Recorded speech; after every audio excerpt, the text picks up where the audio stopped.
Сәлем достар, қалайсыздар? Компьютеріміз қатып жатса, компьютеріміз дұрыс жұмыс жасамай жатса, не істейміз? Кейбір кезде бізде восстановление сұрап жатады. Соны қысқаша мына видеодан көріңіздер. Мен сіздерге көрсетейін. Ең алдымен компьютердің бетінде мынау панель управления болу керек. Панель управления болмаса, оны былай шығаруға болады. Ең оңай жолы поиск жазасыздар. Панель управления. Мінекей. Панель управления жазып алуға болады. Одан кейін бізде категория таңдаймыз. Мінекей. Категорияны мелкий значкиге қоямыз. Восстановление. Екіншісін таңдайсыздар. Запуск восстановления системой. Көп компьютерде восстановление берілмеген кезде осындай жағдай пайда болып жатады.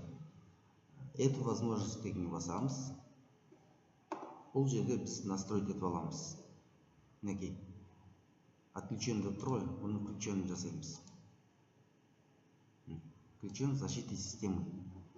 Применить. Окей. Енді создать етіп аламыз. Қазір сағат қаншаны көрсетіп тұр? Уақыт қанша? Сол сияқты, сол сағатты жазамыз. Қазір 10-нан 12 өтте, 10-нан 12 өтте жазамыз. Создать. Создание точки восстановления. Бірнеше минуттан кейін уже дайын болады өзі. Күтудің қажеті жоқ. Мінекей, успешно создана дейді. Точка восстановления успешно создана. Окей. Қайта запуск восстановления системаға басамыз.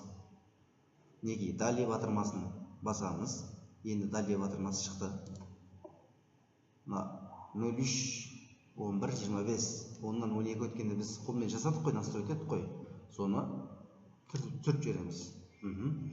Далее батырмасын басу арқылы готовы басамыз. Сосын да дейміз. Мінекей, қараңыздар. Параметр восстановление беруді қалайсыз ба дейді. Я дейміз. Да. Өзі автоматым өшіп қосылады. 15 минут болсын, 20 минутта өзі өшіп қосылады. Назарларыңызға рахмет. Осы видео пайдалы болса, лайк басып, қолдап кетсеңіздер болады. Осылай жасасаңыздар болады. Компьютер қатып қалған жағдайда, бір кейбір ақпараттар дұрыс орнында тұрмай қалған жағдайда осылай істесеңіздер болады. Қалпына келеді.